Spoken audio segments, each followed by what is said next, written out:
Aba bagabo bagera kuri bane uruzi kuri iyi foto hari ikintu gikomeye cyane kandi cy'ingenzi bahuriyeho. Icyo kintu ni ugukunda igihugu, ubutwari, ubunyangamugayo ndetse n'ubunyamwuga mu kazi kabo.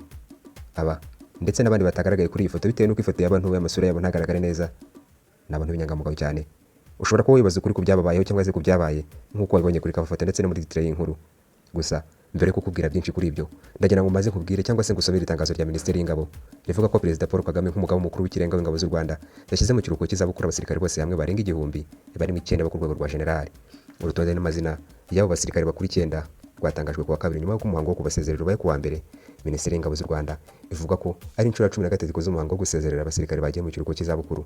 Ivuga ko abasezerewe kuri iyi nshuro barimo abasirikare bakuru senior officers bagera ku 120 n'abandi bagera kuri 900 b'amapeti atandukanye.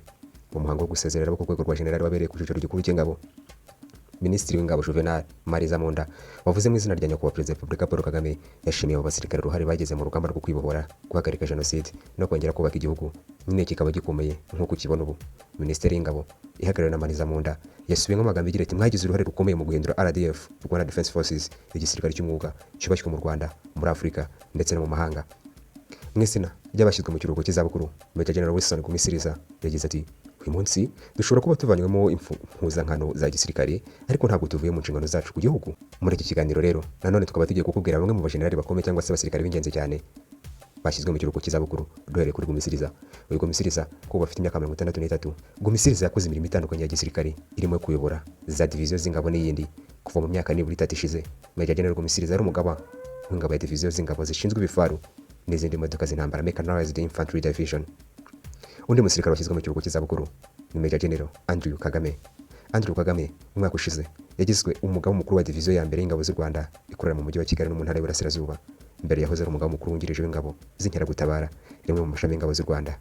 Undi mujenerali nawe washyizwe mu kiruhuko cy'izabukuru ni Brigadier General Fred Muziraguharara.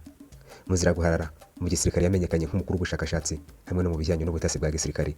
Mu mwaka wa 2012 na 2013 ubwo yari colonel yabaye umwe mu bahagarariye u Rwanda mu itsinda rya Expanded Joint Verification Mechanism rya ICGLR ryari rigizwe n'abasirikare bo mu bihugu bitandukanye bagenzuraga ibikorwa bihungabanya umutekano hagati mu Rwanda na Repubulika ya Demokarasi ya Kongo. Muziraguharara yabaye kandi ushinzwe imari n'ubutegetsi mu mwaka wa 2013 kugeza 2018 mu rwego rw'igihugu rushinzwe iperereza n'umutekano National Intelligence Security Services. Kuva mu mwaka wa 2018 Muziraguharara yari umukuru wa kampanyi ya Horizon Group Limited ishamikiye kuri Minisiteri y'Ingabo z'u Rwanda. Undi musirikare wagiye mu kiruhuko cy'izabukuru ni Brigadier General Joseph Demar. Demar azwi nk'umusirikare w'inzobere mu by'indege n'umupilote ufite amasaha arenga 2300 mu kirere nk'uko byari mu mwirondoro we igihe hari umugaba mukuru w'ingabo z'u Rwanda zirwanira mu kirere. Mu myaka myinshi mbere ya 2015 Demar wize kandi ibijyanye na computer networking and software yari umugaba w'ingabo zirwanira mu kirere. Mbere yaho yaba umukuru w'ikigo cya gisirikare cya Kanombe kirebana ahanini n'iby'indege za gisirikare cy'u Rwanda. Mu 2015 yakuwe ku mwanya wo kuba umugaba w'ingabo zirwanira mu kirere agirwa umuyobozi mu biro by'umugaba w'ingabo z'u Rwanda mbere yo koherezwa kuba Atsas Militaire muri ambasade y'u Rwanda muri Kenya. No muri 2021 yoherezwa muri ambasade y'u Rwanda muri Turukiya nabwo ari kuri uwo mwanya. Undi musirikare ni Brigadier General Pascal Muhizi. Pascal Muhizi yari umukuru wa diviziyo ya kabiri mu ngabo z'u Rwanda ikorera mu majyaruguru. Mbere Muhizi yabaye umukuru wa diviziyo ya gatatu y'ingabo ikorera mu burengerazuba bw'u Rwanda. Perezida Kagame yamuzamuye kuri iryo peti muri Kamena mu mwaka wa 2021 avuye ku ipeti rya colonel mu ngabo. Avugwaho ko umwe mu bayobozi bakomeye ku rugamba. Ibyo yagiye abishimirwa ku mugaragaro ndetse abenshi mu barasanye bari kumwe nawe ngo baramuzi. Yagize uruhare runini mu kurwanya ibitero biheruka kugabwa ku Rwanda n'inyeshyamba za FDLR. Yahoze akora ibikorwa bya gisirikare operations mu butumwa bw'ingabo z'u Rwanda muri Mozambique. Azwiho kuba yarakuriye ingabo z'u Rwanda zafatanije n'iza Mozambique kurwanya intagondwa bakazivana mu birindiro bikomeye byazo Imojimboa da Praia mu ntara ya Cabo Delgado muri Mozambique. Aba ni bamwe mu basirikare bakomeye cyane kandi b'ingenzi babaye retired, aho bo bakomeje bashimangira ko kuba bakuyemo impuzangano za gisirikare bitavuze ku mutima wabo uvuye ku gihugu cy'u Rwanda. Aba ndetse n'abandi tutavuze bagize uruhare rukomeye cyane mu kuzamura igihugu cy'u Rwanda ndetse no kucyubaka kugeza aho tukibona ubu ngubu.